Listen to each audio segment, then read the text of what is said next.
सहनावतु सहनौ भुनक्तु सह वीर्यं करवावहै तेजस्विनावधीतमस्तु मा विद्विषावहै।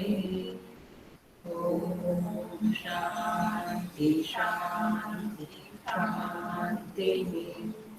समस्तजनकल्याणे निरतं करुणामयं नमामि चिन्मयं देवं सद्गुरुं ब्रह्मविद्वरम्।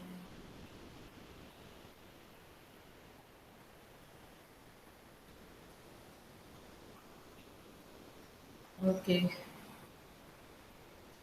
so I welcome all the sadhakas with great love and great respect in this Isavasya online satsang. अधूरे तदुअंतिके, वह आत्मा तत्व बहुत दूर है और बहुत नजदीक है, अत्यंत समीप है। ऐसा है, बहुत दूर है और अत्यंत समीप है। तदंतरस्य सर्वस्य तदु सर्वस्यास्य बाह्यतः, वह सबके अंदर भी है और सबके बाहर भी है। ये 3 वाक्य बने इस मंत्र के। पहला वाक्य जो है तदेजति तन्मेजति, वह है काल परिचिन्न विनिर्मुक्त आत्मा का सूचन करने वाला वाक्य। काल परिचिन्नत्व का आत्मा में निषेध है। दूसरा वाक्य जो है तद्दूरे तदुअंतिके, यह वाक्य है देश परिचिन्नता विनिर्मुक्त आत्मा, इसका सूचन करता है। देश की सीमाओं से आत्मा परे है। तीसरा वाक्य तदु सर्वस्य बाह्यतः वाला, तदंतरस्य सर्वस्य तदु सर्वस्य बाह्यतः वाला जो वाक्य है, वह विषय वस्तु परिचिन्न विनिर्मुक्त आत्मा, माने वस्तु परिचिन्नता का आत्मा में निषेध है। तो इस तरह से देश काल वस्तु अपरिचिन्न आत्मा जो हम टर्म यूज करते थे, वेदांत में करते हैं, उसका यह मंत्र एक्सपेंशन है अथवा एक्सप्रेशन है। सो इस तरह से यहाँ हम शुरू करते हैं। पहली बात तो ये है कि ये एजति न एजति, ये प्रीवियस मंत्र के साथ ही ये लक्षण चले जाते हैं, लेकिन माने विरोधाभास। लेकिन ऐसे कहते हैं कि न मंत्राणाम जानिता अस्ति, शंकराचार्य जी कहते हैं मंत्रों में माने श्रुति माता में आलस्य नहीं है, इसीलिए वह बार बार साधकों को एक की एक बात समझाती है कि यह चलता भी है, ये नहीं भी चलता है। ये विरोधाभास के द्वारा आत्मा को हम समझ सकेंगे। तो इस तरह से ये श्रुति माता का कहना है तद एजति तद न एजति। सिंपल पहला वाक्य मैं बोल दूं ताकि आपको एकदम समझ में आ जाए, फिर हम एग्जाम्पल देखेंगे। ध्यान से सुनना, थोड़ा सा कठिन है बट समझेंगे तो बहुत अच्छा मंत्र है। तो ग्रास्प द आत्म तत्व, उसको थोड़ा झलक पाने के लिए बहुत अच्छा मंत्र है। तदेजति तत् एजति, तत् माने वह आत्म तत्व, एजति माने गमन करता है, चलता है, क्रियाशीलता है। तो यहाँ पे कैसे बोलेंगे हम? सोपाधिक रूप में वह आत्मा एजति, निरुपाधिक रूप में वह आत्मा न एजति। निरुपाधिक रूप से वो कहीं गमन नहीं करता है, लेकिन सोपाधिक रूप से वह सर्वत्र गमन करता है।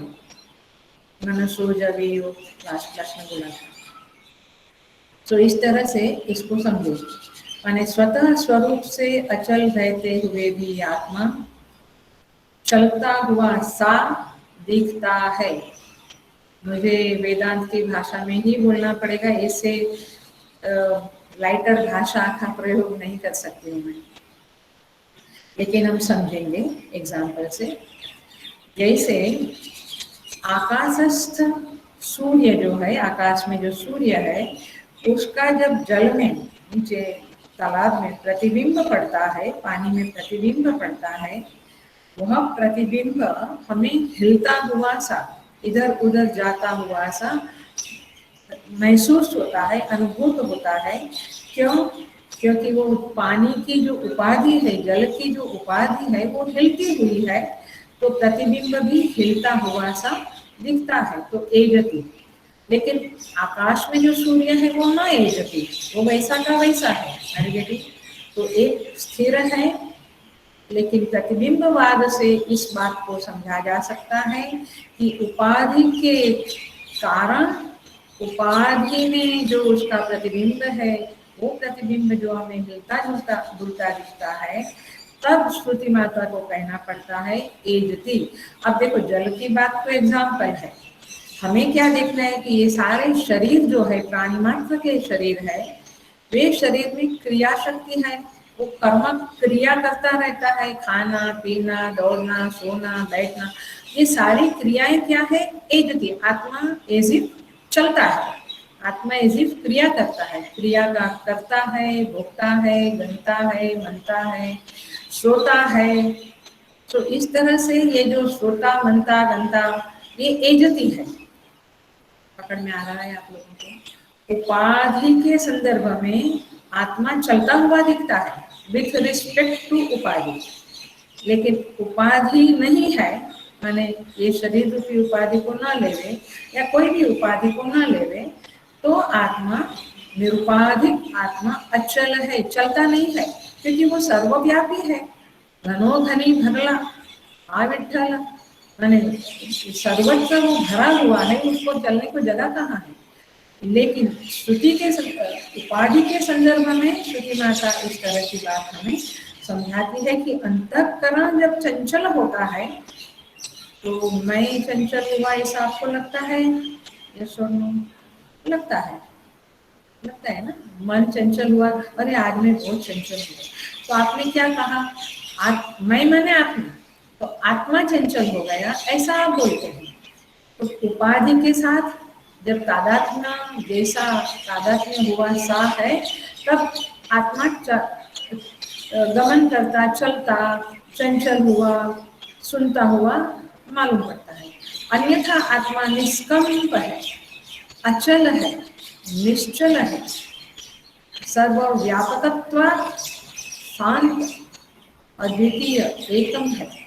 तो ऐसा आत्मा परमार्थतया निष्कंप अचल है, व्यावहारिक दृष्टि से, उपाधि की दृष्टि से चलता हुआ एजति मालूम पड़ता है। देखिए, लेकिन ये जो उपाधि वाला एजति है वो मिथ्या है, क्योंकि अविद्यमानत्वे सति भासमानत्वम मिथ्यात्वम, ये मिथ्या की डेफिनेशन है। जल में जो सूर्य का प्रतिबिंब दिखता है, वहां पे सूर्य वास्तव में है क्या? नहीं है, तो अविद्यमान है, लेकिन दिखता है कि सूर्य है ना? तो इस तरह से जो दिखता है, तो हमें लगता है कि ये हिल रहा है सूर्य, वास्तव में हिलता डुलता नहीं है, तो ये तो मिथ्या है। तो ये जो एजति वाला है वो मिथ्या है। देखिए, इसको थोड़ा सा मैं आज पतंजलि योग सूत्र का आश्रय लेकर समझाना चाहूंगी। पतंजलि योग सूत्र का पहला सूत्र है अथ योगानुशासनम। अब हम योग शास्त्र के बारे में आपको बताने जा रहे हैं, ऐसा पतंजलि महाराज कहते हैं, योग शास्त्र के बारे में बताएंगे। दूसरा उसका मंत्र है, सूत्र है योगश्चित्त वृत्ति निरोध। ये तो बहुत बार कह चुकी हूँ मैं, बहुत बार माने बहुत बार। योग चित्त वृत्ति निरोध। योग क्या है? माने शीर्षासन, योगासन, सूर्य नमस्कार तो है, बट योग की पतंजल डेफिनेशन, पतंजल ऋषि के अनुसार डेफिनेशन क्या है? योग चित्त वृत्ति निरोध। ठीक है, जब चित्तवृत्ति निरोध करते हैं उसको योग कहते हैं। तो चित्तवृत्ति निरोध जब होता है, तब तीसरा सूत्र होता है तदा दृष्टु स्वरूपे अवस्थानम। माने जब चित्तवृत्ति शांत हो जाती है, तो दृष्टा अपने स्वरूप में स्थित हो जाता है। ये तीसरा सूत्र है, माने समाहित चित्त में दृष्टा अपने स्वरूप में स्थित होता है। लेकिन समाहित चित्त नहीं है, चित्त चंचल है, स्थिर नहीं है, समाधिस्थ नहीं है, तो कहते हैं वृत्ति सारूप्यम इतरत्व। ये चौथा सूत्र है पातंजलि योग सूत्र का। मैं खाली टच करती हूँ, डिटेल में नहीं जा रही हूँ।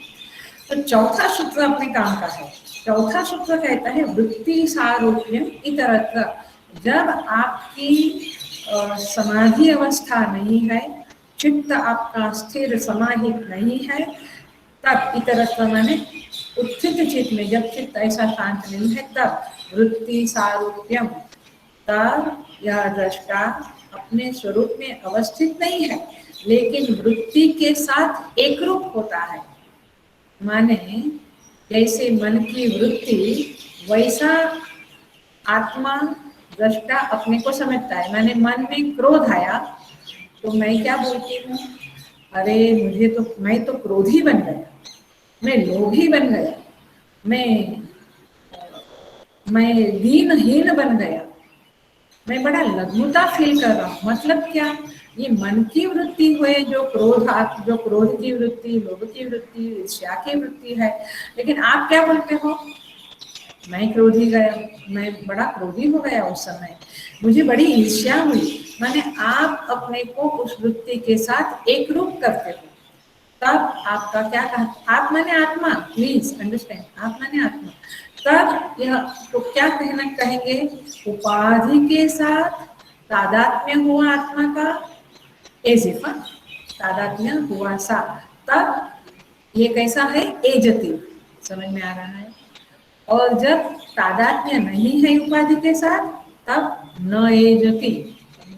तो दो संदर्भ में श्रुति ने यह वाक्य कहा है।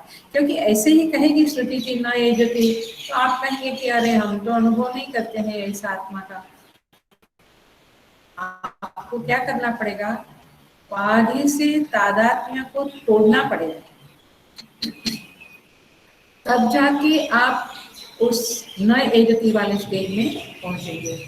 इससे हायर फिलोसॉफी तो यही है कि एजति और न एजति दोनों एक दूसरे के व्यावर्तक है। जिसको नहीं समझ में आया डोंट वरी, मैं थोड़े हायर स्टार्टर के लिए बोलेंगे। एजति न एजति दोनों एक दूसरे के व्यावर्तक है, तो तत् एजति तत् न एजति दोनों चले गए, दोनों एक दूसरे का विरोध करके निकल गए, बचा क्या, तत् माने आत्मा। तो इस तरह से यहाँ पे ये समझना पड़ेगा, तदेजति तन्नेजति। जैसे मैं फिर से एक एग्जांपल लेती हूँ। जैसे स्वप्न है, उसमें आप दृष्टा है और स्वप्न में अनेक लोग दिखते हैं। जो अनेक लोग दिखते हैं वो कैसे दिखते हैं, चलते हुए, फिरते हुए, घूमते हुए दिखते हैं ना, तो वो दृश्य है। आप कौन है, स्वप्न में दृष्टा हो। लेकिन वास्तव में क्या है, वो दृष्टा और वो दृश्य दोनों एक ही है। मेरा मन का ही स्पंदन है सब कुछ। वैसे इस जगत में सब कुछ दृश्य है और मैं उसका दृष्टा हूँ। वो हायर दृष्टि से वह दृश्य और ये दृष्टा दोनों एक ही है। स्वप्न में जैसे दृष्टा और दृश्य एक ही है, लेकिन स्वप्न काल में मुझे कैसा लगता है, मैं अलग हूँ और वो अलग है। मेरे घर में आए हुए मेहमान है, या मैं कहीं पार्क में गया हूँ, मैं वॉकिंग कर रहा हूँ, लोग है, वृक्ष है, तो वो दृश्य है और मैं दृष्टा हूँ। लेकिन जाग गए तो कैसा लगा, अरे वो दृश्य भी और दृष्टा भी दोनों मैं ही था। वैसे इस अज्ञान रूपी नींद से जब हम जाग जाएंगे, तब पता चलेगा कि जगत जो मुझे दृश्य रूप में भासमान हो रहा था, वह जगत और मैं दृष्टा एक ही है। इसी बात को सूचित करने के लिए यह श्रुति माता इस शब्द का प्रयोग करती है, तद एजति तत् न एजति। तद एजति तत् न एजति, वो चलायमान भी है उपाधि के संदर्भ में, और निरुपाधिक रूप में वह चलता नहीं है। मतलब कि वह स्थिर है, शांत है। इसीलिए श्रुति माता इस तरह से कह के हमें आत्मा की तरफ अंगुली निर्देश कर रही है। देखिए शिवम हेमना में क्या कहते हैं, नमो वशिष्ठाय प्रियदवदविष्ठाय च नमः। माने आप वृद्ध भी हो, आप युवा भी हो, आप नजदीक भी हो, आप दूर भी हो, इस तरह से शिव महिमा में पुष्पदंत महाराज भगवान शिव को कहते हैं। तो सब कुछ कैसे है? सब कुछ उपाधि के रूप में है। वास्तव में वे शिव भगवान निरुपाधिक रूप में आत्म तत्व ही है। आत्म तत्व ही शिव रूप है, आत्म तत्व ही विष्णु रूप है। ये उपाधियां तो चूंकि आप उपाधि वाले हैं, इसलिए आपको उपाधि के संदर्भ में सती माता समझा रही है। Are you getting? क्या कहते हैं? सद्यो जातम प्रपद्यामि सद्यो जाताय वै नमो नमः। भवे भवे नाति भवे भवस्व मां भवोद्भवाय नमः वामदेवाय नमः। देखिए, ये जो हम मंत्र बोलते हैं आरती में, सद्यो जातम प्रपद्यामि, सद्यो जात माने अभी अभी जिसका जन्म हुआ है। और भगवान को हम क्या कहते हैं? वे तो अनादि है। तो अनादि भी वो है, अभी अभी जन्म हुआ है। सद्यो जातम प्रपद्यामि सद्यो जाताय वै नमो नमः। मैं आपको नमन करता हूँ, वंदन करता हूँ। भवे भवे नाति भवे भवस्वमान, कहते भवे भवे न भवस्वमान। हे प्रभु, देखो इस भगवान को कैसे प्रार्थना करते हैं। भवे भवे, हे प्रभु मुझे बारंबार भव मत दो, जन्म मरण के चक्कर में मत डालो। नाति भवे भवस्वमान, मुझे अति भव माने मोक्ष की तरफ ले जाओ। तो ये कौन है जो ले जाने वाला है? कहते हैं भवे भवस्वमान, ऐसे भोग भवाय नमः, ये संसार को उत्पन्न करने वाले ऐसे भगवान को हम नमस्कार करते हैं। तो ये कौन है? तो ये आत्म तत्व ही है, जिनके ऊपर मातरिश्वा पिछले क्लास में देखा था। वह सगुण सगुण ब्रह्म जो है वह इस संसार का रचना करता है।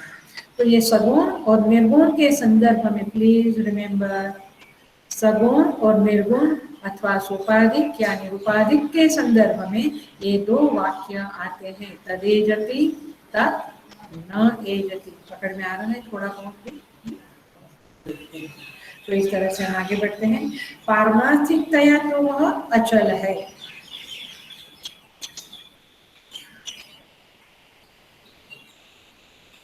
मैंने आप ऐसे भी समझ सकते हैं, वो जो हमने सूर्य का एग्जाम्पल लिया कि पानी हिलता है तब वो चलायमान है, पानी नहीं हिलता तब वो अचल है। लेकिन वो चलना, चलायमानता और अचलता दोनों ही एक दूसरे की व्यावर्तक है। वास्तव में परमार्थ में तो क्या है? आकाश में जो सूर्य है वो परमार्थ है। इधर चलना और न चलना मैंने एजति न एजति दोनों एक दूसरे के व्यावर्तक है। इस ये थोड़ा higher standpoint of view है, हायर स्टैंड है, हायर विजन है। लेकिन आपको यहाँ तक ना समझे तो सिंपल समझो, सोपाधिक एजति, निरुपाधिक न एजति। आगे बढ़ते हैं हम। कहते हैं सेकंड वाक्य है तद दूरे तदु अंतिके, वह दूर भी है और वह पास में भी है, अत्यंत समीप भी है। वह दूर भी है और वह अत्यंत समीप भी है। अब हम प्रश्न करें, किसकी अपेक्षा से दूरी और नजदीकी होती है? हमारे लोक व्यवहार में तो देश की दृष्टि से दूरी और नजदीकी होती है। ये दूर रहते हैं अमेरिका में और ये बिल्कुल हमारे पड़ोस में रहते हैं, ऐसे बोलते हैं। तो नजदीकी और दूरी हम कैसे नापते हैं? देश के संदर्भ में, है ना? तो दूरी और नजदीकी देश के संदर्भ में है, लौकिक व्यवहार में। लेकिन पारमार्थिकतया और यहाँ जो समझना है हमें, वो ये समझना है कि दूरी और न दूरी दोनों माने नजदीकी, यह दोनों विद्या अविद्या के संदर्भ में है। माने ये आत्म तत्व जो अविद्या युक्त है, अज्ञानी है, उसके लिए बहुत बहुत दूर है। और जो विद्यावान है, ज्ञानी है, उसके लिए आत्म तत्व अत्यंत समीप है। करना है। जो विद्यावान है, ज्ञानी है, उसके लिए आत्म तत्व अत्यंत समीप। अत्यंत समीप माने उसकी आत्मा ही है, वो जान गया है कि ये मेरी आत्मा ही आत्म तत्व है, माने मैं ही आत्म तत्व हूँ। अहम ब्रह्मास्मि। क्या कहते हैं? जिसे कह रहा था मेरी हस्ती, जिसे कह रहा था मेरी हस्ती, मैं मेरी हस्ती मैं जिसे कह रहा था मेरी हस्ती, वह तू नहीं तो और कौन है? यानी वह परमात्मा ही है, वो आत्म तत्व मैं ही हूँ। लेकिन देखेंगे हम ही हमको ढूंढ रहे हैं। तो तात्पर्य यह है, जिसे कह रहा था मेरी हस्ती, वह तू नहीं तो और कौन है? ये कौन कहेगा? जो विद्या युक्त है, ज्ञानी है, वो ऐसा कहेगा। अज्ञानी क्या कहेगा? भगवान तो बहुत दूर की बात है, अपन की अपने बस की बात नहीं। It's not a cup of T for me. तुम्हारे लिए तो कोई कप ऑफ टी नहीं है। जो ऐसा बोलने वाले उनके लिए कोई कप ऑफ टी नहीं। Everything is a cup of T if you do hard बात। देखो, वास्तव में माने जो व्यक्ति असंस्कृत है, साधन चतुष्टय संपन्न नहीं है। असंस्कृत माने अनकल्चर्ड। अनकल्चर्ड का अर्थ होता है शास्त्र के शासन को मानता नहीं है, उसे वेदांत में असंस्कृत शब्द से बोला जाता है। जो शास्त्र की बातों को समझता नहीं, मानता नहीं, उसको असंस्कृत कहेंगे। तो जो असंस्कृत है, साधन चतुष्टय संपन्न नहीं है, जो वेदांत शैली से वंचित है, जिसको वेदांत नहीं समझता है, वे लोग अज्ञानी की कैटेगरी में आएंगे। वे लोग अज्ञानी कहलाएंगे। उनके लिए आत्म तत्व बहुत दूर की बात। माने जो अशुद्ध अंतःकरण है, उसको वेदांत प्रमाण नहीं समझ में आएगा। जो शुद्ध अंतःकरण है, सुसंस्कृत है, शास्त्र की बातों को मानता है, समझता है, साधन चतुष्टय संपन्न है, और जो गुरु के सानिध्य में शास्त्र को पढ़ता है, गुरुकुल में जाकर अथवा गुरु के समीप रहकर शास्त्र का अध्ययन करता है, वह प्रमाण से माने शास्त्र प्रमाण से उस आत्मा को अत्यंत समीप समझ लेता है। माने उसको आत्मा बहुत पास में है, इतनी पास में कि वो स्वयं ही आत्मा। माने उसके लिए आत्मा को समझना, आत्मा को चिंतन करना, आत्म तत्व के बारे में सुनना बहुत बड़ी बात नहीं है, वो सहज है उसके अंदर। देखिए, मैं एक बात बताती हूँ। जैसे रूप प्रमा का ये वाक्य फिर से वेदांत वाले ही वाक्य आएंगे, मैं उसको किसी भी तरह से लाइटर नहीं बना सकती, क्योंकि बन ही नहीं सकता है।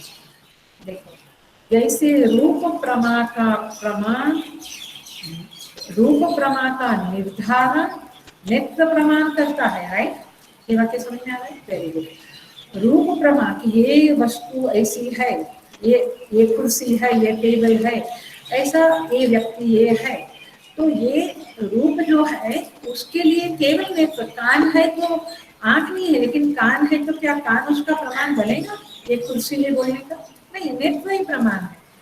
तो जैसे रूप प्रमा का निर्धारण नेत्र प्रमाण के अलावा और किसी से नहीं हो सकता है, नेत्र प्रमाण ही चाहिए, वैसे आत्म तत्व का निर्धारण करने के लिए, आत्म तत्व का निर्धारण करने के लिए शास्त्र प्रमाण ही चाहिए।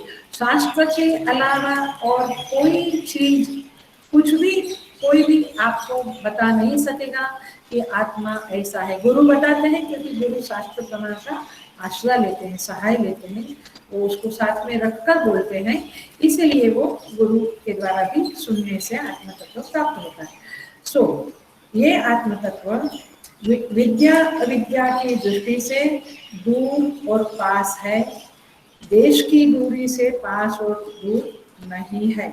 ऐसा नहीं आत्म तत्व अमेरिका में बैठा है और इंडिया में नहीं है, ऐसा नहीं। विद्या अविद्या की दृष्टि से दूर और पास में। देखिए, श्री रामकृष्ण परमहंस विवेकानंद जी को कहते हैं, कैसे कहते हैं? जितना स्पष्ट तुम मुझे दिखते हो, उतने स्पष्ट मुझे आत्म तत्व परमात्मा दिखता है।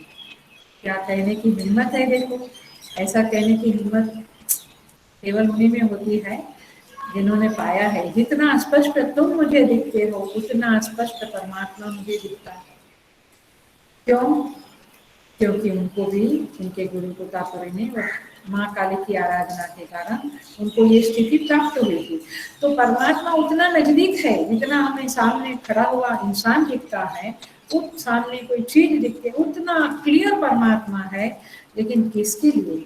जिन्होंने अखंड साधना की है, क्या कहते हैं, अमाप अमाप आराधना की है, एब्सॉर्ब हो गए हैं, तदाकार हो गए हैं उस देवता के साथ, फिर उसको गुरु मिलके ज्ञान देते हैं, तब जाके ये होता है। सो देखिए, थोड़ा सा देखते हैं, एक जरा सा समझ लेने की कोशिश करें। दूरी और पास ये शब्द है ना, दोनों शब्द है। विषय को देखना है तो क्या क्या चाहिए? नेत्र चाहिए, देखना है। प्रकाश चाहिए, नेत्र चाहिए, प्रकाश चाहिए, और वृत्ति मन चाहिए। मन नहीं तो नहीं देख सकेंगे, तो मन की वृत्ति नेत्र के साथ जुड़ती है और प्रकाश है, तब हम वस्तु को, विषय को देख पाते हैं। लेकिन अंतःकरण में जो भाव है, करुणा, प्रेम, ईर्ष्या, क्रोध, ये सारे भावों का प्रकाशक कौन है? जो है उसका नाम है आत्मा। पकड़ में आ रहा है? जो अंतःकरण की वृत्ति को, माने मेरे अंदर जो विचार उठते हैं, उसको तो बाहर की लाइट या बाहर की चीजें नहीं जान सकती है। वो कौन जानता है? मैं जानता हूँ। तो मैं कौन हुआ? आत्मा। करने आता है वो मैं ही आत्मा है।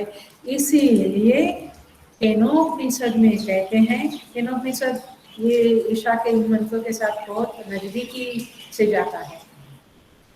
इसलिए केनोपनिषद का मंत्र बोलता है, श्रोत्रस्य श्रोत्रम मनसो मनो यत वाचो हवाचम सौ प्राणस्य प्राणः चक्षुश्च चक्षुरतिमुच्य धीराः प्रेत्यास्मात् लोकात् अमृता भवन्ति। कहते हैं वो कान का भी कान है, मतलब मेरे कान में दुखता है, किसमें जाना? कान का भी जो कान है मैं आत्मा, उसमें जाना। आज मेरी आंख बहुत दुखती है, किसने जाना? बाहर वाले ने कहा कि तुम्हारी आंख दुखती है, जरा देखो। नहीं, किसने जाना? आत्मा ने। मैंने मैं नहीं जाना, मैं माने आत्मा, माने मेरे अंतःकरण के भावों का, विचारों का, वृत्तियों का जो प्रकाशक है, प्रकाशक माने जानने वाला है, वही आत्मा तत्व है। वो कितना नजदीक है बताओ मुझे? अत्यंत नजदीक है। इसीलिए एक ही वाक्य में बोलूंगी, और वो वाक्य तो आपके लिए सिंपल वाक्य है। जो क्या बोलते हैं, इंट्रोवर्ट लोग हैं, अंतर यात्रा के अभ्यासु, माने ध्यान जप के अभ्यासु लोग हैं, उनके लिए आत्मा सबसे नजदीक है। और जो बहिर्मुख है, बाहर के विषयों की ओर ही दौड़ते रहते हैं, उसको कहेंगे बहिर्मुख लोग हैं, उनके लिए आत्मा बहुत दूर है। For extrovert, the self is very, very far. For introvert, the self is very, very, very close. बहुत close करने आ रहा है।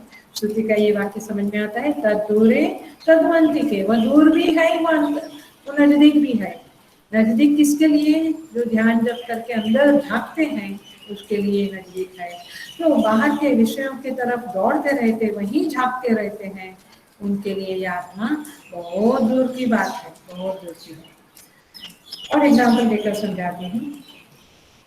देखिए, माने आत्मा दूर भी है, नजदीक भी है, ऐसा दोनों तरफ से श्रुति बोलती है। तो देखो कैसे, जैसे आपका सिम है, सपोज मोबाइल का सिम है, छोटा सा सिम होता है, प्लास्टिक की छोटी सी जिप बैग में हमने अपने ड्रॉर में रख दिया है। अब हम ढूंढते हैं, हम कबाड़ में ढूंढते हैं, हम कमरे के बाहर कहीं ड्रॉर है उधर ढूंढते, कहीं ऑफिस में जाके ढूंढते, बहुत जगह पे ढूंढते हैं, लेकिन है कहाँ वो? मेरा टेबल का ड्रॉर जो मेरे नजदीक है, उसी में वो पड़ा है। तो नजदीक है, फिर भी मैं बाहर ढूंढता है। तो इसको क्या कहेंगे, वो नजदीक भी है किसके लिए, जिसको स्मृति है, जिसको ख्याल है कि वे कहाँ है, उसके लिए वो नजदीक है। जो भूल जाते हैं उसके लिए वो कहाँ होगा पता नहीं, मैं ऑफिस में रखा होगा, मैं वो ड्रॉर में रखा होगा, वो कबाट में रखा होगा, वो इधर उधर ढूंढते हैं। वैसे परमात्मा की जिसको स्मृति है, स्मृति चलती है परमात्मा की, उसके लिए आत्मा नजदीक है। लेकिन जिसको परमात्मा की याद नहीं आती, विषयों की ही याद आती है, उसके लिए परमात्मा बहुत दूर की बात है, इधर उधर ढूंढना पड़ता है। क्लासिक एग्जाम्पल है वेदांत का। क्लासिक माने सब जानते हैं, दशमो असि त्वम दशमो असि। 2-4 बार पहले भी कह चुकी हूँ, अभी इस रेफरेंस में भी कह रही हूँ। 10 स्टूडेंट्स गुरुकुल से बाहर निकले, नदी पार करके सामने के आश्रम में कुछ विजिट था, वहां पे गए। लेकिन गए जब नदी पार की तो 10 खड़े रहे, और एक ने कहा कि चलो मैं सबको गिन लेता हूँ कि हम बरोबर स्विमिंग करके बाहर सब आ गए ना, कोई डूब तो नहीं गया नदी में। तो गिनने लगा 1 2 3 4 5 6 7 8 9। अरे 9 ही लोग हैं, 10वां किधर गया, ओहो 10वां डूब गया। फिर दूसरे ने गिना गिना गिनती शुरू की, तीसरे ने, सब लोग बोलने लगे ये 10वां डूब गया। क्यों? तब एक कोई वृद्ध आदमी आया, उसने कहा कि कौन दशमो असी, अरे भैया चलो मैं गिनता हूँ। तो उन्होंने गिना 1 2 3 4 5 6 7 8 9 10, तुम 10 लोग हो, कौन दशमो असी। तो वो जो 10वां शिष्य था वो शोधन माने ढूंढने वाला था, सर्च करने वाला था, और जिसकी शोध कर रहा था वो स्वयं ही था, राइट, वो स्वयं ही था। तो जो शोधने वाला है और जिसकी शोध हो रही है वो एक ही है, वो स्वयं ही है, लेकिन वो ढूंढ रहा है। फिर गुरु कोई आता है, वो बताता है कि त्वम दशमो असि, तुम ही वह हो जिसे तुम ढूंढ रहे हो।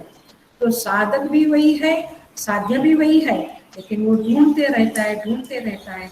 तो ये बात तो शास्त्र, श्रुति माता ही, शास्त्र ही आपको बताएगा कि भाई ढूंढने वाले तुम ही हो, ढूंढनहारी मैं ही हूँ, और जिसको ढूंढना है वह भी मैं ही हूँ।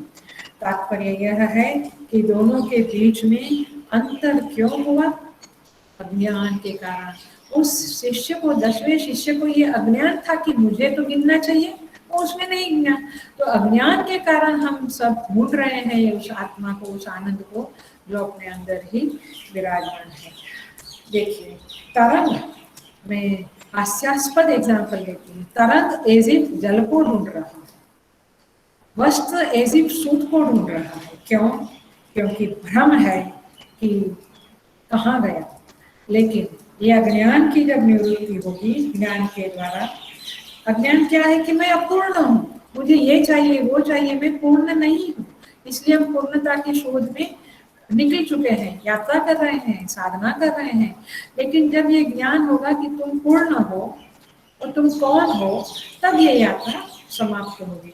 तो श्रुति माता कहती है तद दूरे तदुअंति के, जो दूर मानते हो वही सबसे नजदीक है।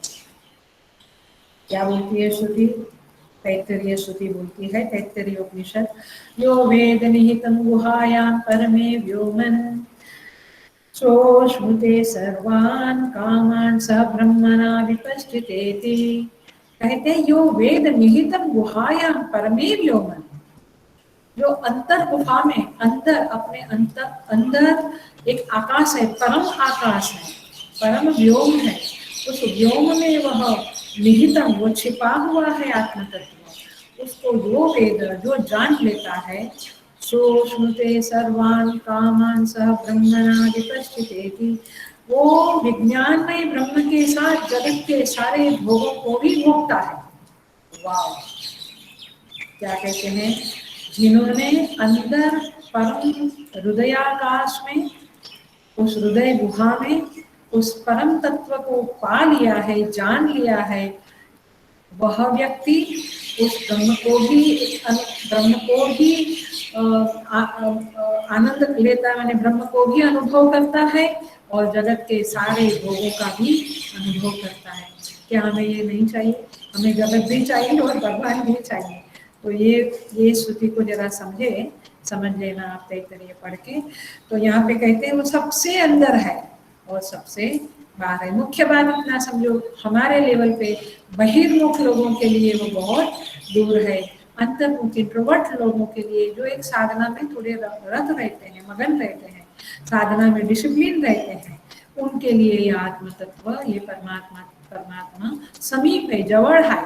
अपन म्हणतात की ये सुनते नहीं है, अरे वो उसको पास में रखो, बुलाओ उनको पास में, एक्सपीरियंस करो, फिर वो हर बात सुनेगा आपकी, क्यों नहीं सुनेगा, क्योंकि अत्यंत समीप है। लेकिन आप सुनाओ तो सही, आप उनसे जरा हाथ मिलाओ, सेकंड करो, हेलो करो, हरिओम करो, तब जाके वो आपका सुनेगा। तो पॉइंट इज दिस की ये सारा धर्म अर्थ काम मोक्ष का पुरुषार्थ हम करते रहते हैं।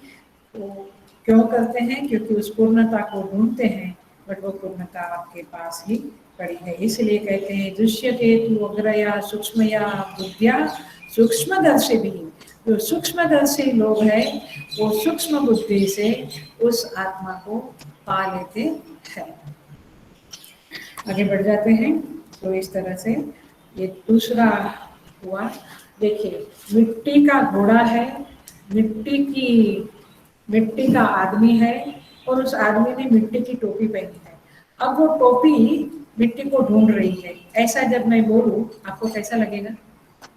फनी लगेगा ना? तो क्योंकि वो मिट्टी के साथ ही है, वैसे हम जिसको ढूंढ रहे हैं वो हमारे साथ ही है, वही हम है, उसी का रूप हमारा है।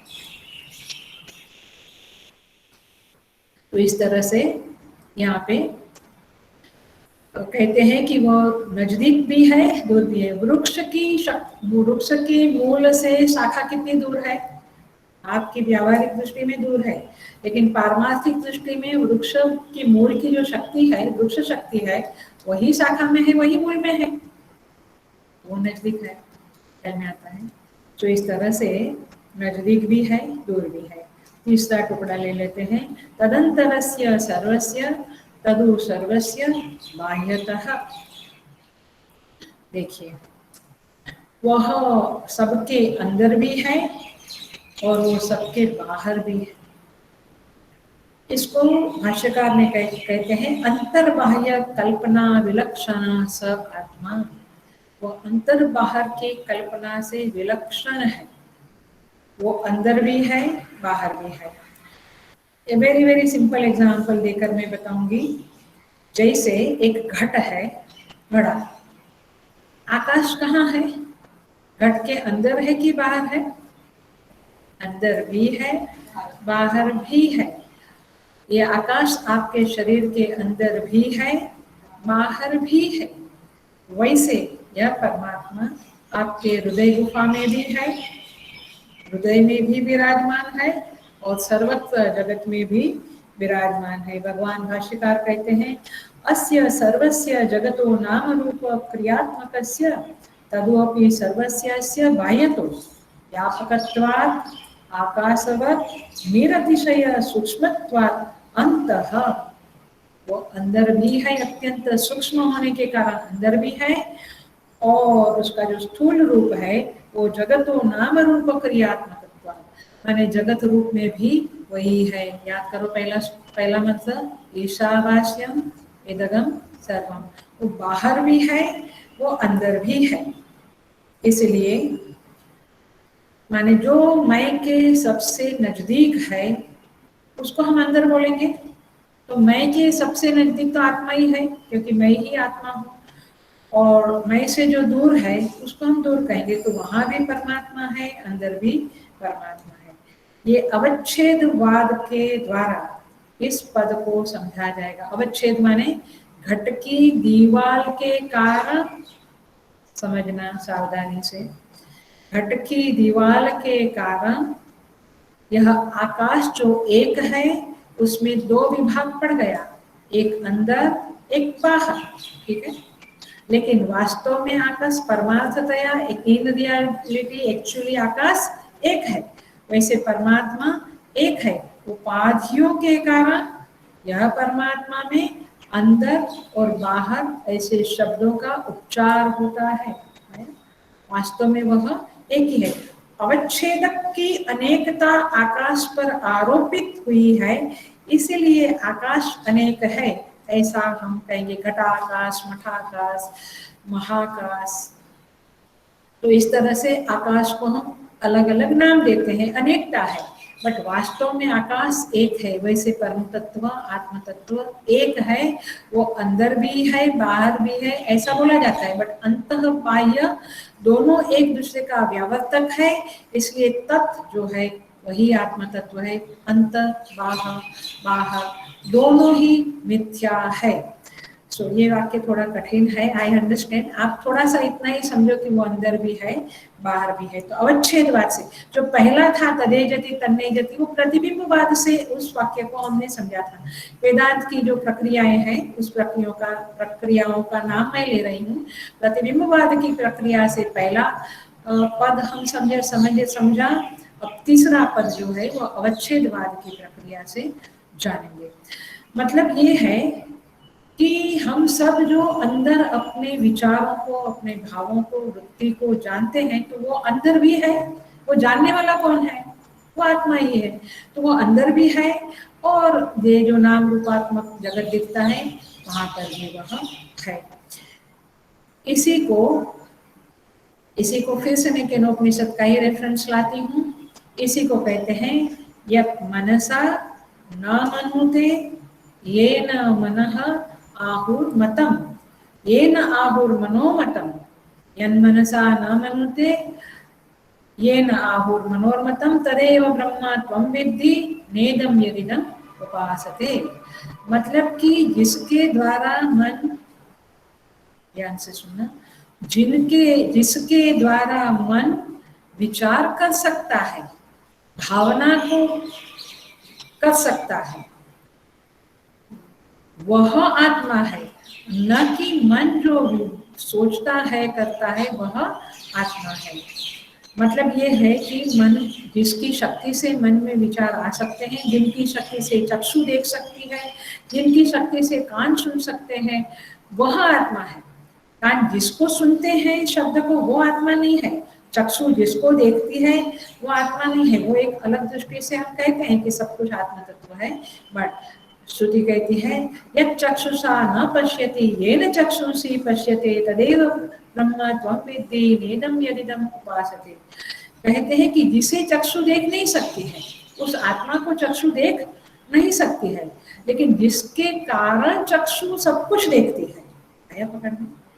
आत्मा को चक्षु नहीं देख पाएगी, कान नहीं सुन पाएगा, मन उसके बारे में सोच नहीं सकेंगे, बुद्धि उसका चिंतन नहीं कर सकेगी, लेकिन जिसके कारण बुद्धि चिंतन करती, मन विचार करता, आंखें देख सकती, कान सुन सकता, घ्राणेन्द्रिय सूंघ सकती, त्वचा स्पर्श कर सकती, उस शक्ति को, उस तत्व को आत्म तत्व कहते हैं। यदि ये बहुत कठिन नहीं लगा है तो मैं और थोड़ा सा कठिनता में जाती हूँ। बहुत बढ़िया है, मैंने मुझे बहुत प्रिय लगा मैंने ये विचार, क्योंकि ये चिंतन के लिए बढ़िया है। मैं अभी बताती हूँ आपको। आप स्वप्न में हो, क्योंकि स्वप्न तो वेदांत का टिपिकल एग्जाम्पल, एक रज्जु सर्प, एक स्वप्न, ये सब वेदांत के टिपिकल एग्जाम्पल है।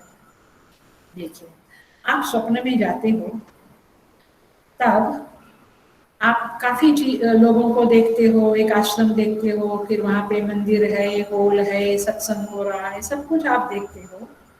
तो जो स्वप्न में आप हो और आप सब कुछ देखते हो, तो आपको स्वप्न में क्या लगता है? ये वो सत्संग हॉल, वो मंदिर, वो आश्रम बाहर लगता है कि अपने अंदर लगता है? बाहर ही लगता है ना, बाहर ही लगता है। तो वो बाहर है। अब जब जाग गए तो वो स्वप्न का मंदिर, आश्रम, सत्संग हॉल, वहां पाठ चल रहा था, वो सब कुछ क्या लगा? अंदर लगा कि बाहर? अरे वो तो मेरे अंदर ही था। अब देखो, थोड़ा सा मैं लिटिल अंदर जाती हूँ, लिटिल डिफिकल्ट में जाती हूँ। अब स्वप्न में जो 50-60 लोग या 100 लोग आपने देखे सत्संग हॉल में बैठे हुए, उन लोगों का हृदय में भी वो आत्म तत्व बैठा था कि वो लोग आत्म तत्व के बगैर के थे? तो ये आत्म तत्व सबके अंदर है, ये समझ में आया? केवल मेरे अंदर है ऐसा नहीं, क्योंकि वहां पर भी मेरी आत्मा ही थी। तो वो स्वप्न में दिखने वाले लोगों के हृदय में भी वह आत्म तत्व था, और मैं उन लोगों को देख रही थी तो मैं भी आत्म तत्व मुझ में भी, और मुझसे बाहर ये सब दिख रहा था उसमें भी आत्म तत्व। और जब मैं जाग गया तो जागने के बाद मैंने देखा कि सब कुछ अंदर था।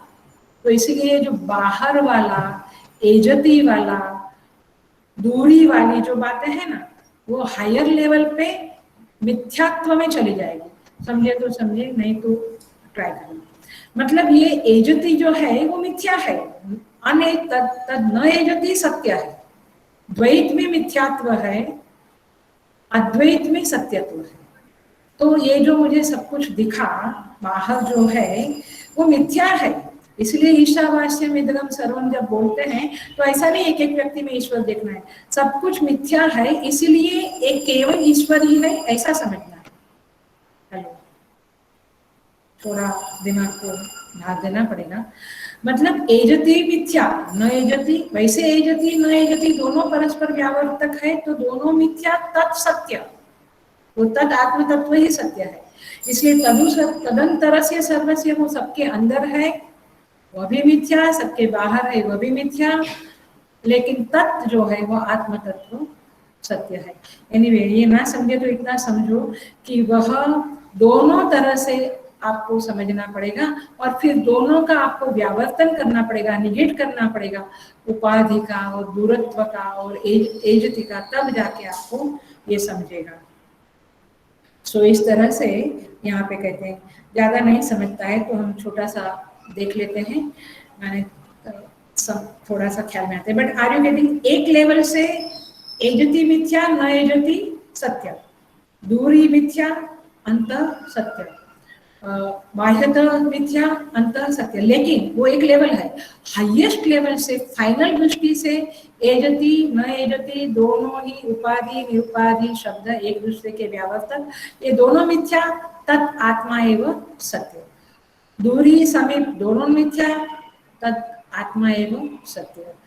अंतः बाह्य दोनों मिथ्या, दोनों एक दूसरे, दोनों शब्द एक दूसरे के व्यावर्तक है, दोनों मिथ्या, वो आत्म तत्व ही सत्य। मैंने केवल आत्म तत्व ही सत्य है, ये श्रुति बताना चाहती है। तो इस तरह से समझे। इसका एग्जाम्पल देके मैं समझाऊंगी।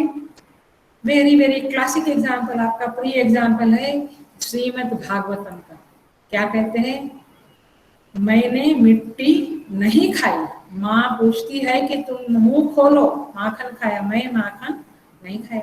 भगवान ने जब मुंह खोला, मृद भक्षण प्रसंग बोलते हैं उसको, जब भगवान ने जब मक्खन वगैरह चोरी करके खा के आए घर में, यशोदा मैया बहुत अपसेट हो गई, बोली कि क्या ये सब लोग मुझे कंप्लेन करते हैं कि तुम सबके घर से चोरी करके खाते हो, तुमने मिट्टी भी खाई, तुम मुंह खोलो।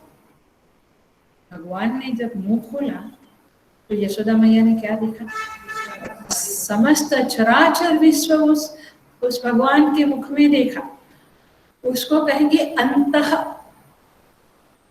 तदूरे तदंतिके, अथवा तदंतरस्य सर्वस्य तदु सर्वस्य बाह्यतो, सब जाएगा। तो भगवान ने पूरा ब्रह्मांड भगवान के मुंह में देखा। यशोदा मैया को चक्कर जैसा हो गया, बोले ये क्या है? बाहर देखा, तो बाहर देखा तो वहां भी ब्रह्मांड देखा। ख्याल में आ रहा है? अंदर भी ब्रह्मांड देखा, बाहर भी ब्रह्मांड देखा, लेकिन देखना वास्तव में मिथ्या है, क्योंकि वो तो देखने की चीज नहीं है, वो तो दृष्टा है। दृश्यत्व तो मिथ्यात्वम है। Are you getting? अब भागवत की दृष्टि से सब मजा मजा है, ठीक है, बट हम वेदांत की दृष्टि से चल रहे हैं, तो वेदांत की दृष्टि में यद दृश्यत्व तद मिथ्यात्व, तो बाहर का जगत भी मिथ्या, अंदर भी मिथ्या। आखिर में क्या सत्य है? दृष्टा ही सत्य है। ये वेदांत का उद्घोष है, वेदांत का डिंडिम है कि ये दृष्टा ही सत्य है। लेकिन समझने के लिए मुख में जो था वो सूक्ष्म जगत था, बाहर स्थूल जगत था, तो श्रुति कहती है वो सूक्ष्म भी मिथ्या, वो स्थूल भी मिथ्या, क्योंकि वो दृश्यमान था, इसीलिए यहाँ पे मिथ्या कहते हैं। वैसे आप देखें तो जो सिनेमा गृह में हम जाते हैं, अभी तो कोरोना की वजह से सब कुछ बंद है। तो जाते हैं तो पर्दे पे जो दिखता है वो स्टूल है, लेकिन ऊपर ग्रीन रूम में जो उसकी फिल्म जो चलती है वो कैसी है, उसमें जो दृश्य है सारे वो कैसा है, सूक्ष्म है। ख्याल में है ना, हम लोग को पता है ऊपर जो चलता है। तो फिल्म में सूक्ष्म है, पर्दे पर स्टूल है। इस तरह से सॉफ्ट कॉपी, हार्ड कॉपी, ये सब कह सकते हैं। तो ऐसे सूक्ष्म, स्थूल, एजति, न एजति, ये सब विरोधाभासों का यहाँ पे खंडन करके देखिए। गीता में अर्जुन को भी भगवान क्या कहते हैं, दिव्यम ददामि ते रूप ते चक्षु पश्य मे योगमेश्वरम। भगवान अर्जुन को क्या कहते हैं, दिव्यम ददामि ते चक्षु पश्य मे योगमेश्वरम। मैं तुम्हें दिव्य चक्षु देता हूँ जिसके द्वारा तुम मेरे ऐश्वर्य को देखो। और अर्जुन क्या देखता है, वक्त्राणि ते त्वरमाणा विशन्ति दंष्ट्रा करालानि भयानकानि केचित् विलग्ना दशनान्तरेषु संदृश्यन्ते चूर्णितैरुत्तमाङ्गैः। कहते हैं कि भगवान के अंदर बहुत सारे मुखों को देखता हूँ। मुखों को प्रवेश होते हुए, माने मृत्यु के बाद जो हम कहते हैं ना भगवान में सब प्रवेश कर देते हैं, तो बहुत सारे मुखों को मैं आप में प्रवेश करता हुआ देखता हूँ। दंष्ट्रा करालानि भयानकानि, वहाँ आपका मुख बड़ा भयानक है और दांत बड़े बड़े भयंकर दिखते हैं। कितने लोग आपके दांत में लटक रहे हैं, भयंकर वर्णन है। चूर्णित उत्तमा गई है, वो मुख सारे भस्म चूर्णित हो गए हैं, माने भस्म जैसे हो गए हैं। ऐसा सब कुछ अर्जुन देख रहा है। तो ये भगवान के मुख में अर्जुन भगवान का ये योग में ऐश्वर्य देख रहा है, परमात्मा में ऐसा एक जगत देख रहा है जो उसकी क्या बोलेंगे उसको, उसकी वो स्क्रीन, माने उसकी वो पट्टी है, क्या बोलेंगे उसको, वो है जिस जो भगवान की, पहले ये फिल्म वाले लोग पहले फिल्म बनाने के पहले वो पट्टी बन जाती है ना, क्या कहते हैं उसको, रील, हाँ करेक्ट। वो रील बनी हुई है भगवान की। तो महाभारत युद्ध में रील पहले से बनी हुई थी कि इनको जीतना है, उनको हारना है, ये लोगों को मरना है, सब कुछ। तो वो रील है, वो सूक्ष्म है, लेकिन एक्चुअल है वो, माने अर्जुन जब एक्चुअल देखेगा सबको वो स्थूल होगा, लेकिन आखिर में स्थूल सूक्ष्म दोनों ही परमात्मा है, ऐसा समझो एक लेवल पे। अथवा दोनों ही एक दूसरे के व्यावर्तक है, वो परम तत्व आत्म तत्व ही केवल सत्य है। आप अभी ऐसे आत्म तत्व की बात करते हुए, चिंतन करते हुए आप ये समझा आपने, अब चिंतन करोगे तो क्या आपका चित्त चंचल रहेगा? नहीं, शांत हो जाएगा, क्योंकि वो आत्म तत्व एक ही है, शांत है, न सूक्ष्म है, न स्थूल है, न एजति है, न एजति है। अब यहाँ एजति तन्न एजति एक हमारे लेवल से श्रुति माता बोल रही है। इसीलिए शिव महिमा के आचार्य पुष्पदंत कहते हैं, त्वमर्कस्त्वं सोम त्वमसि पवनस्त्वं भूतवः त्वमापस्त्वं व्योम त्वमुधरणिरात्मा त्वमिति च। कहते हैं आप ही सूर्य हो, चंद्र हो, आप ही पवन हो, अग्नि हो, आप ही व्योम हो, जल हो, आप ही पृथ्वी। मतलब यह है कि सर्वत्र वह परमात्मा विराजमान है, और वही परमात्मा अंत भी है, बाहर भी है, नजदीक भी है, दूर भी है। वही परमात्मा क्रियाशील कर्ता भोक्ता के रूप में सर्वत्र दिख रहा है, सोपाधिक रूप में, और निरुपाधिक रूप में वह स्थिर, निष्कंप, निश्चल है। तो इस तरह से इस परमात्मा का यहाँ पे वर्णन किया है श्रुति ने। तो समझना यह है कि विक्रिया मिथ्या है, अविक्रिया माने अविकारित्व वास्तविक है। दूरी में केवल एक प्रतिबंध है, वह है अविद्या, और विद्या से वह अत्यंत समीप है। वो आत्मसत्ता बाह्य भीतर की कल्पना से विलक्षण है। वह आत्मसत्ता एक निरंतर सत्ता है। उस सत्ता को श्रुति माता इस मंत्र के द्वारा इंगित कर रही है, सूचित कर रही है। तो इसे हम अच्छी तरह से समझें। प्रतिबिंबवाद और अवच्छेदवाद की प्रक्रिया से थोड़ा समझने का कोशिश किया, बट मुझे लगता है कि पिछले क्लास से ये क्लास थोड़ा आपको इजी लगा, थोड़ा बहुत। तो ठीक है, थैंक यू सो मच। तो इस तरह से हम यहाँ पे पूरा करते हैं। अगले क्लास में हम छठे मंत्र में प्रवेश करेंगे। छठा और सातवां मंत्र बहुत इंटरेस्टिंग है, बहुत सुंदर है, हम उसे अगले क्लासेस में देखेंगे। और मैं प्रार्थना करती हूँ कि भगवान आप सबको सेफ रखे, हेल्दी रखे, साधना में आगे बढ़ावे और इन मंत्रों को वेदांत की दृष्टि से, वेदांत के विजन से समझने की क्षमता दे, सक्षम करे प्रभु हम सबको। ऐसी मैं परमात्मा से प्रार्थना करती हूँ, सुधी माता से प्रार्थना करती हूँ और मेरे प्रवचन को